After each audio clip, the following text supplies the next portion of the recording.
everyone, welcome. First, I want to thank everyone who has subscribed to my channel. I really appreciate you. I am growing in ways I never expected to channel-wise this year, so thank you. So today I'm going to share with you the different ways I'm checking in with myself mentally to stay sane, to ensure that what's going on around us in the world isn't chipping away at my mental health. These are practices that I've built into my daily habits over time. And so if you do decide to do any of these, I encourage you to tackle one at a time and let it transform in the way that it works for your life instead of trying to duplicate exactly what I do. So one of the things I do every single morning, first thing in the morning, is journal. I find journaling to be a great way to, one, unpack any dreams I had, anything that may have disturbed my sleep or something I wanted to grab onto and hang on to because it was such a good idea.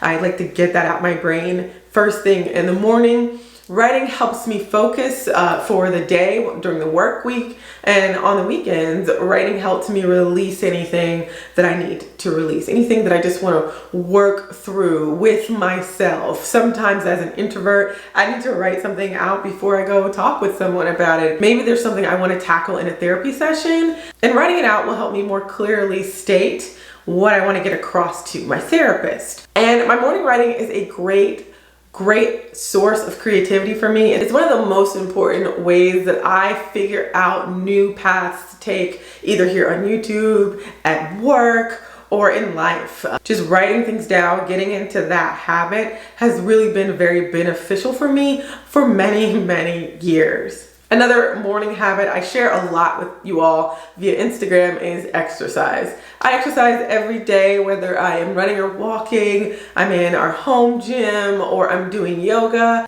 Either way, any of those things are a great way to wake up my body, to make sure that it remains functional, and it is another mental release. I find running to be one of the best stress relievers for me. Doing my daily exercise helps me relieve tension from my entire body, whether I am walking or running along listening to a podcast, or in the gym listening to some good music, kind of dancing along between sets.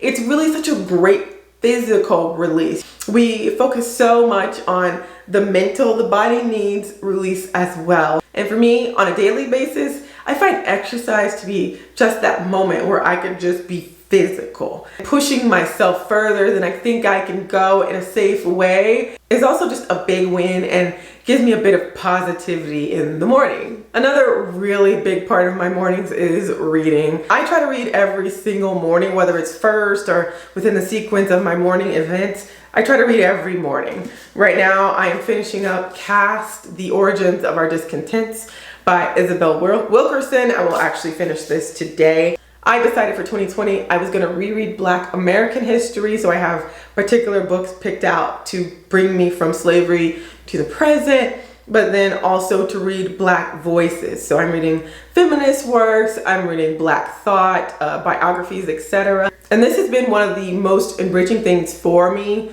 this year. These books are enriching my soul. They're enriching my hold on the world. And I'm gaining so much from reading and rereading things that I read, in my 20s and my teens, that as a 30-something means something totally different. And so if you guys want to know what I've been reading this year, I'll leave my Goodreads below. I also share on Instagram as well as my blog. I recently did a blog post on my favorite reads so far this year, so I'll link that as well as my Goodreads and this book below. Moving on to afternoon, one of the most important things I've learned working from home is that I gotta stop working, right? It's so easy to just work, right? Go from my 8 to 5 to doing stuff for my YouTube, to doing stuff in consulting that I do. It's very easy to just work and just push myself onto the ground and feel like, while I'm home, right? We're in a recession, I should just get the coins just in case, I lose my job. But that's not the best thing for my mental health. So I make it a point to stop working at 5 o'clock every single Monday through Friday. I stop working. This means that I have to be very productive and calculated with my time during the week. I cannot waste time. Even on the weekend, I can't waste time because I'm recording videos for YouTube and creating content for my blog.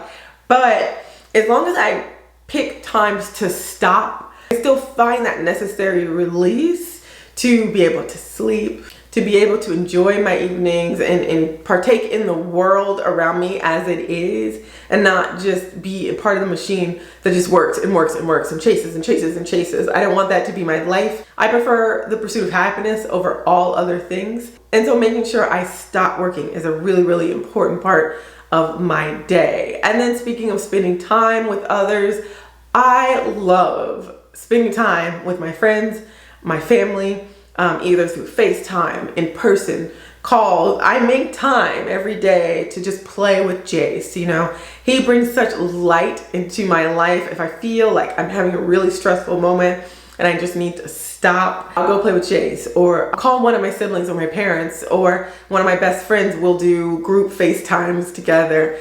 But I make the time to stay in touch with my friends and family because it enriches me mentally. These are the support system, right? These are the people I can turn to when I need to pick me up, when I need somebody to tell me that I'm tripping, or when I just want to have a good time with people.